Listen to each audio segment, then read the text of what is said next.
il y a une idée qui dérange, parce qu'elle casse un fantasme confortable. Ce ne sont pas les femmes en général qui définissent ton histoire. C'est ton comportement qui sélectionne, filtre, attire et tolère certaines dynamiques. Et à la fin, ce que tu appelles mon vécu avec les femmes est souvent le miroir exact de ce que tu acceptes de vivre. Le réflexe invisible. Tu ne choisis pas au hasard. Un homme ne rencontre pas des femmes. Il rencontre le niveau de respect qu'il inspire, le type de jeu psychologique qu'il laisse passer, le degré de sincérité qu'il est capable de provoquer ou d'accepter, et surtout sa propre cohérence intérieure. Ton comportement agit comme un filtre silencieux.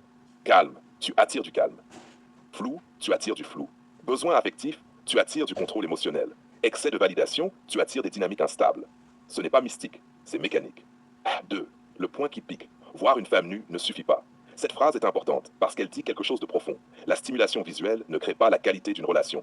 Tu peux être face à de la beauté, de l'attirance, de l'intensité physique et ne rien ressentir de solide. Pourquoi? Parce que le désir brut n'est pas une connexion. Et surtout, le cerveau masculin fait une différence entre excitation et alignement émotionnel. Une femme peut être impressionnante visuellement et pourtant provoquer un vide intérieur si il n'y a pas de cohérence, pas de sécurité émotionnelle, pas de lecture claire de sa personnalité ou si ton système n'est pas respecté. Ce que tes choix révèlent de ton historique.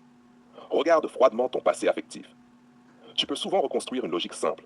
Si tu as connu des femmes instables, tu étais probablement dans une dynamique de validation ou de tension.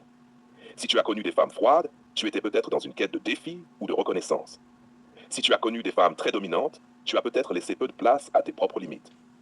Si tu as connu des relations superficielles, tu étais peut-être toi-même dans le contrôle ou la fuite émotionnelle. Ce n'est pas une accusation, c'est une lecture de système. 4. L'erreur classique, croire que c'est elle. Beaucoup d'hommes font ce glissement. Je suis tombé sur ce type de femme. Alors qu'en réalité, ils ont toléré, ils ont persisté, ils ont ignoré les signaux, ils ont confondu intensité et compatibilité. Le cerveau aime raconter une histoire simple. Extérieur est problème. Mais la réalité est plus subtile. Interaction, co-création. 5. La physiologie du désir n'explique pas tout. Oui, il y a l'attirance. Oui, il y a les signaux corporels. Oui, il y a les pics émotionnels. Mais ensuite, le système humain fait autre chose. Il cherche cohérence, stabilité, lisibilité, sécurité émotionnelle implicite.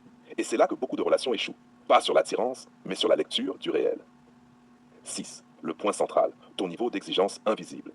La vraie question n'est pas quelle femme j'ai connue, mais qu'est-ce que j'ai laissé entrer dans mon espace émotionnel sans le filtrer correctement. Parce que ton comportement dit beaucoup. Si tu coupes vite ou non, si tu tolères les incohérences, si tu restes pour le potentiel au lieu du réel, si tu confonds attention et valeur. 7. Le basculement. À un moment, un homme comprend une chose simple. Ce n'est pas une question de quantité de rencontres, c'est une question de sélection, posture, stabilité intérieure et lecture fine des signaux humains. Et là, quelque chose change. Tu ne subis plus les dynamiques, tu les filtres avant qu'elles ne s'installent.